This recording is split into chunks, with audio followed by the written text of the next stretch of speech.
my session, I'm just kind of going to informally kind of jump through a couple of resources that we have to kind of point you towards where to find open content.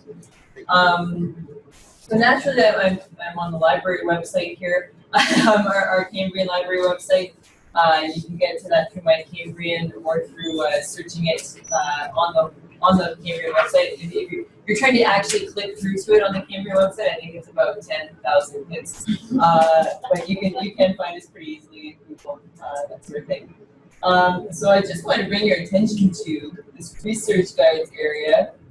I've put together for us. Actually, we have all new research guides. You're going to be getting all faculty are going to be getting a survey from me, hopefully by the end of this week, on our new research guides. You can check them out. Let me know what you think. But I just wanted to highlight this copyright and OER guide that I put together in advance of this. We had a copyright guide and decided it was time to revamp it.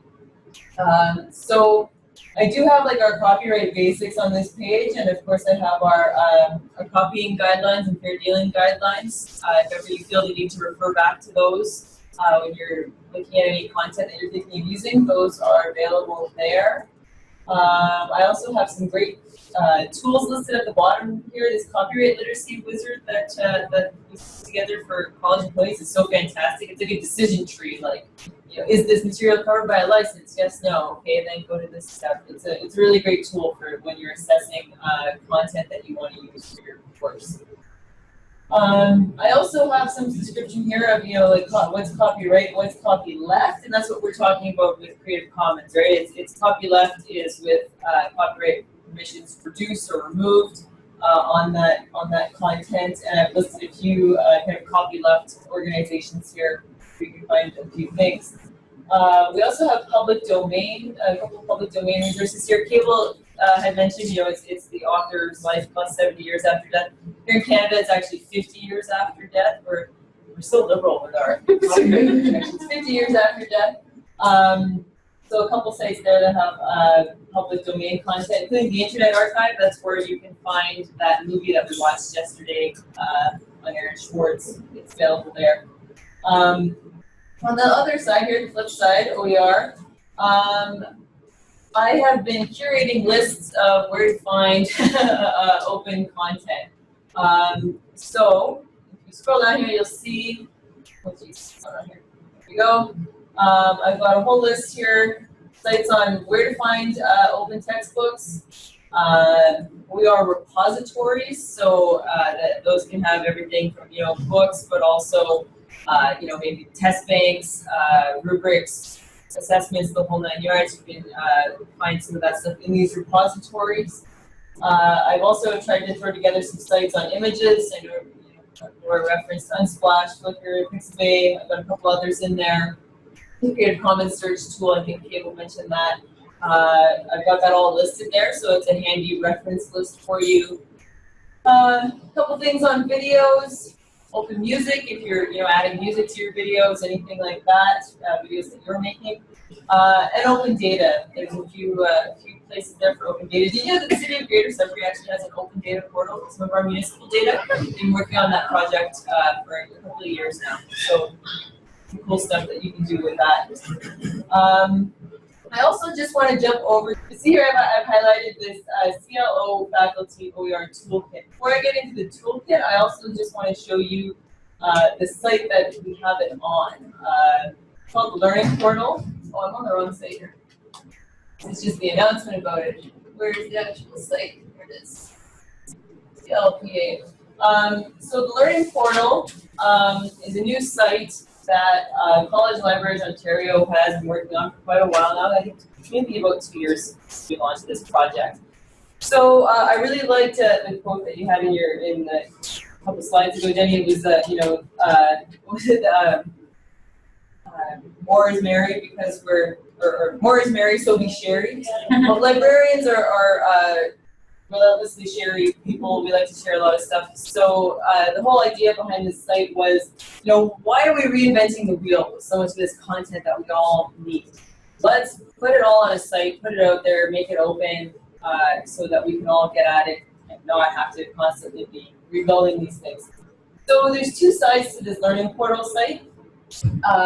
There's the student-facing side and the faculty toolkit that I'll be showing you as well. But just a couple notes on this, because I haven't really rolled this out here at Cambrian yet. I know a couple other schools have been kind of doing a big advertising push on this, but this went live, I think, in September. So then we got into the strike, things got a little bit derailed.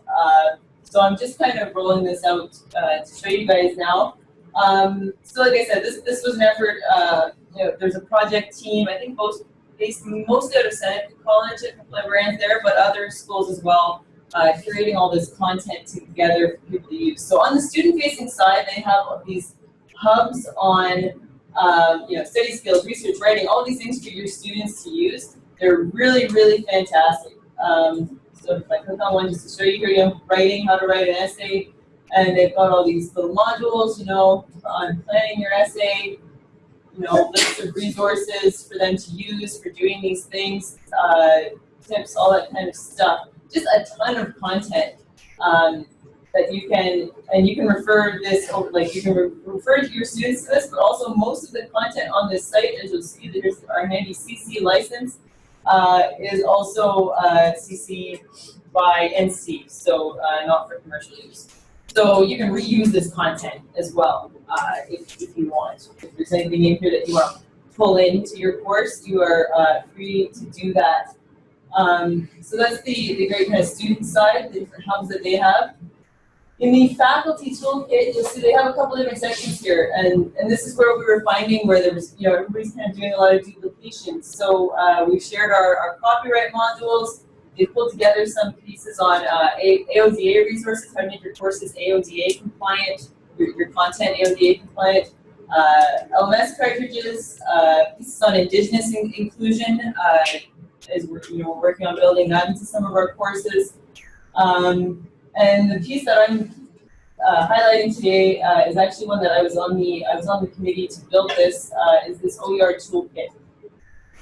So really great. It takes you through kind of a lot of what we've been talking about today. You know, what is OER? How do you apply it in your teaching? Where do you find this stuff? How do you make it? Licensing, collaborating, you know, advocacy, how to make these things sustainable. All that information can be found here if you want to dig in more to this OER piece. I'll just head into this curating one here.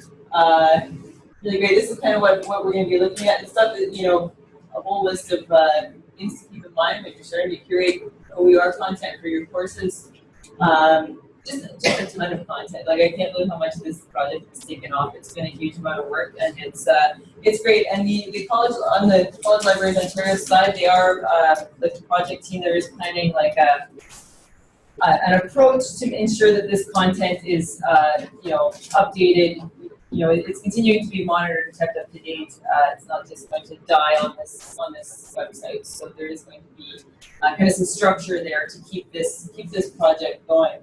But I just wanted to highlight that because I do link to it in our OER and copyright LibGuide. So like I said, you can get to that from here.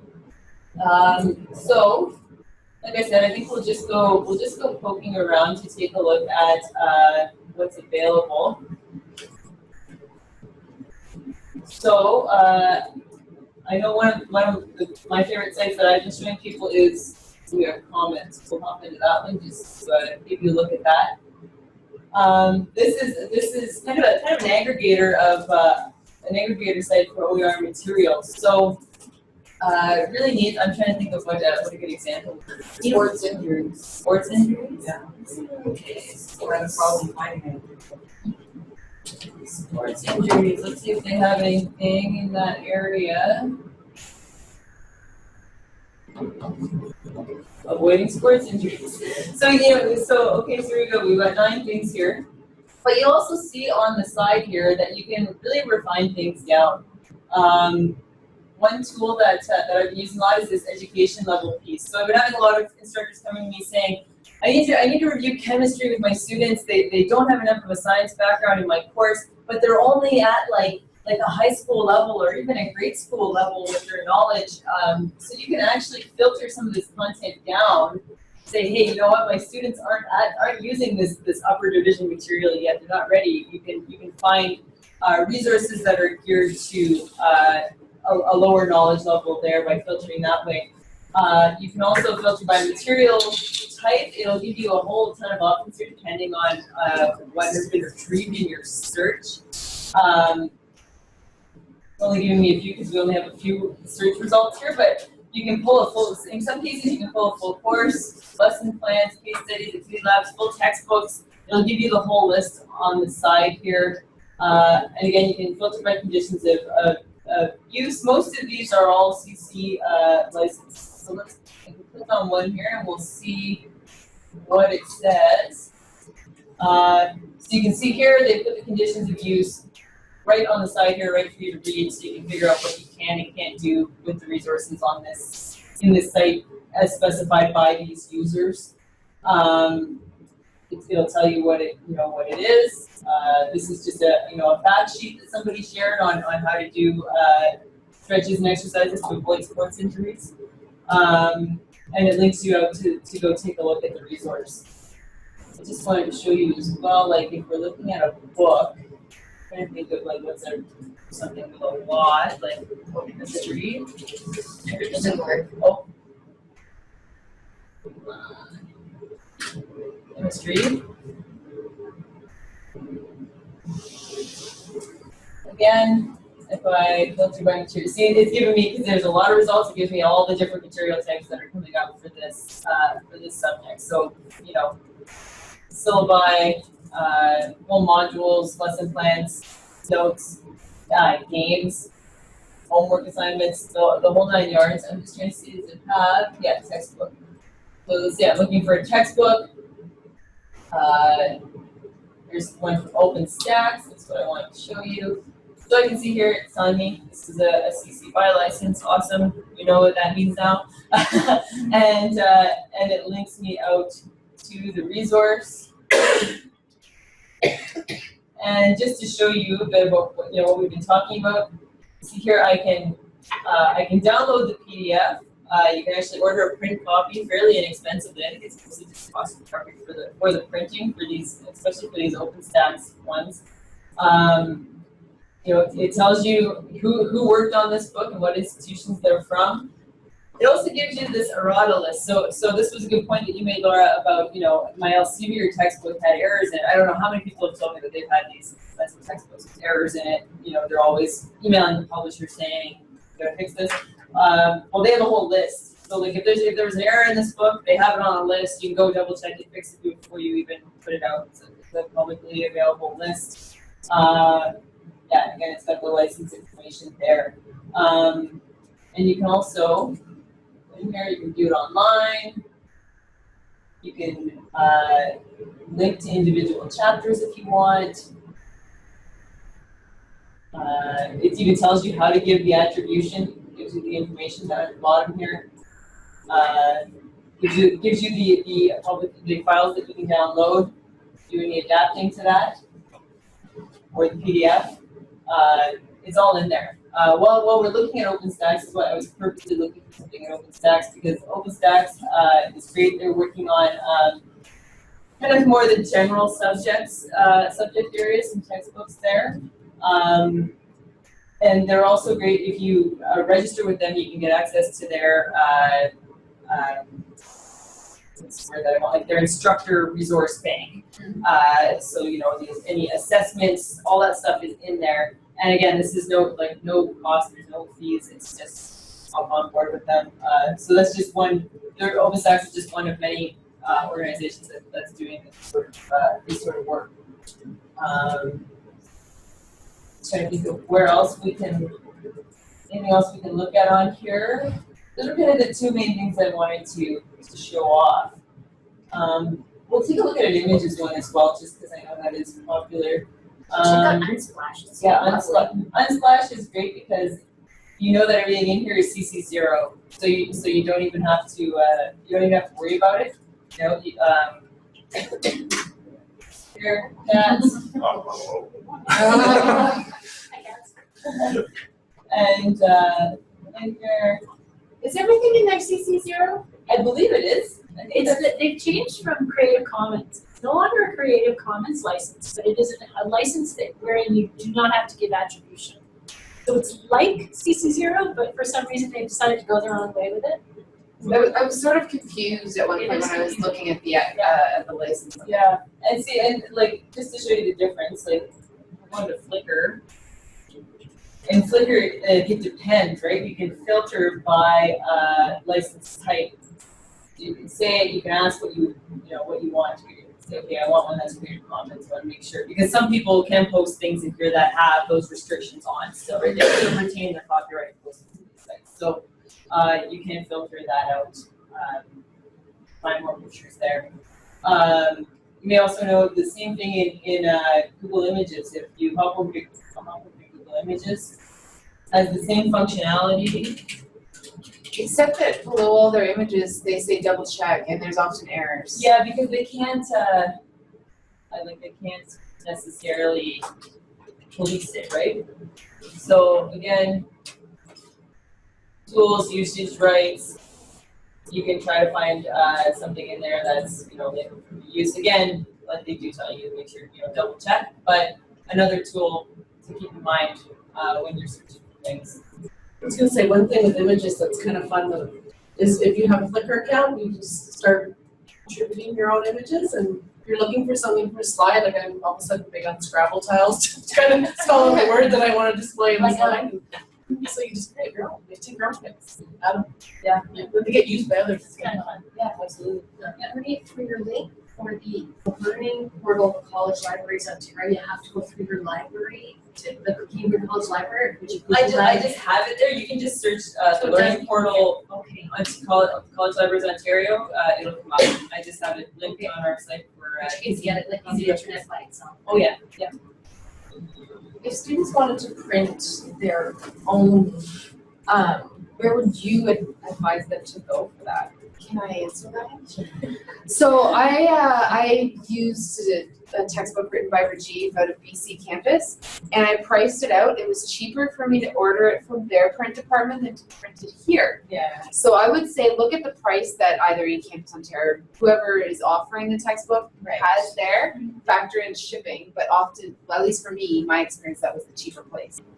I also just wanted to show you while I have a captive audience, now that we talked about the open resources, on the library resources side of things, a lot of people don't know that we actually have access to over 200,000 ebooks. We subscribe to a big consortial collection, and it's really great. Lots of people are finding good stuff in there. So if you just do a search on our library site, you can actually filter out. You can select ebooks and filter down, see what we have.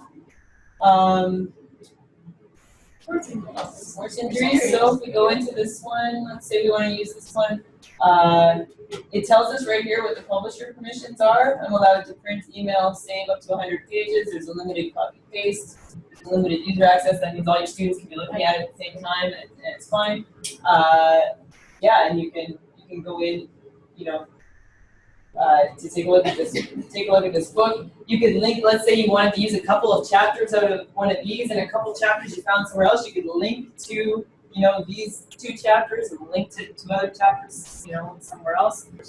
Additionally, for any of our books or articles that are available online, like into library stuff, if you see that it says there's an HTML option, if you go to that option, you can actually play it right on the record file. Like it doesn't sound great, but it will, like for AODA compliance, it will play it. And these are great. Like if you link to, if you link to any of these books or link to the chapters in them, you can link to them right in your little shelf. Even if your students are off campus, it'll prompt them to log in with their Cambrian login. You have it all set up. So it's Awesome. Thank you, Marnie. Thanks, Marnie.